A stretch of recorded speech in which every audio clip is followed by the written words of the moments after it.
How to solve Threads OTP problem. Hello guys, if you want to fix this problem, first step click settings and click apps and notifications. Click apps and wait a second for loading. Scroll down for search app or click here for search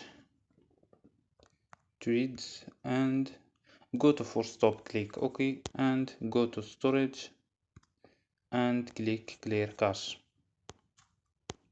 After these steps, go to data and turn off Wi-Fi and turn on and turn off mobile data and turn on.